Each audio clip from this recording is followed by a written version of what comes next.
Motherhood changes you. There is no question about that. And Laura Prepon wants you to know you are not alone.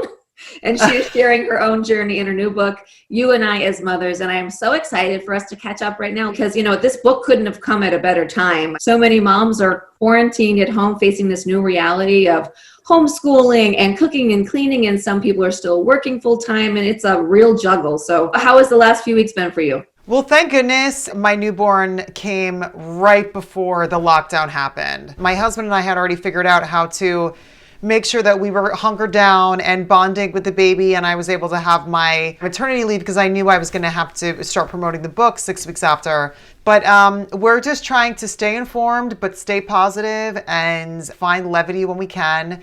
And we're just really trying to enjoy this time with our families. So I was reading this book and I was doing my research from the get-go. I was like, I got to write some notes. So I was like feverishly typing, yes, I felt that. Yes, I feel that way. Oh my God. Yeah, I experienced that. Was your goal here to make other mothers feel like they're not alone? Yes, I feel like there was this conversation that we weren't having, and that so many things that we struggle with as mothers, whether we're stay-at-home mothers or working mothers, is still not talked about. And I don't know why that was. Like, I feel like there's all these books about pregnancy, and then you come out of those 9 months, and I felt that there were no resources. And I'm like, what about the rest of my life? This isn't a postpartum 4th trimester book. This book is for mothers of all ages.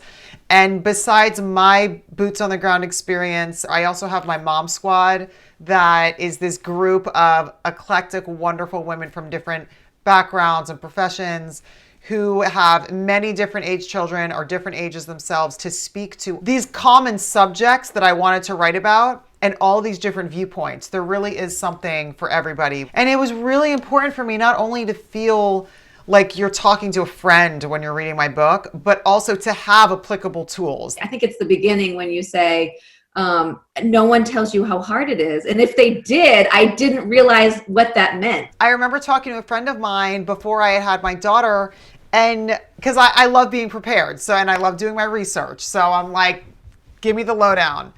And she literally looked over both shoulders and then leaned in as if it was a secret. And I'm like, why are we whispering? Why are we whispering about this? Why is this a secret? And it's when I went back to work at 6 weeks after my first daughter.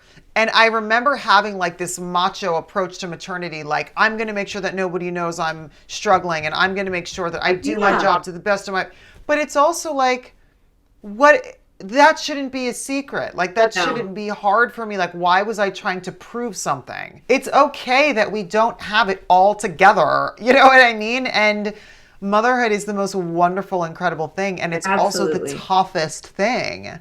But so you talk about this mom squad, how you have this mom tribe, and how important that is. It is so important. Like, even during this time, and I was thinking, I'm totally overwhelmed with all that's going on. It took me like 2 weeks to text some of my mom friends. And after I text them, I felt immensely better. Community already is so important. I mean, it's in our DNA to be like hunter-gatherer, like community. And especially living in a big city, I feel like we're much more nuclear, and we don't have that kind of generational thing surrounding us all the time. Yeah. And when you hear these phrases of it takes a village, it does. It takes a village.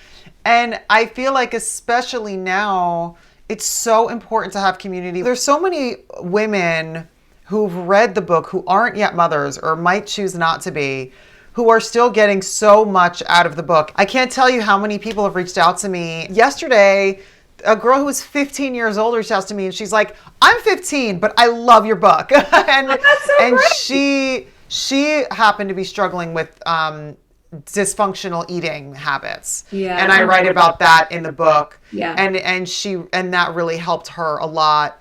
And the stress, I mean, how to deal with the stress. And there are all of these different subjects that you can relate to at any age. A lot of fans of your cookbook are going to love this too, because you have some recipes in the book. Any favorites? I love them all. The other thing I like about the recipe section is that a lot of the recipes are inspired by recipes that my mom squad gave me. And they're all things that are very easy to do. Like, I wanted it to be very user-friendly. And right now, I think that's such valuable information because everyone's home, everyone's cooking. They want, things that they can find in their pantry, in their freezer, things they can make ahead. So it's Exactly. really useful stuff, Laura. And thanks for Thank spending you. this time with me today. I enjoyed that baby.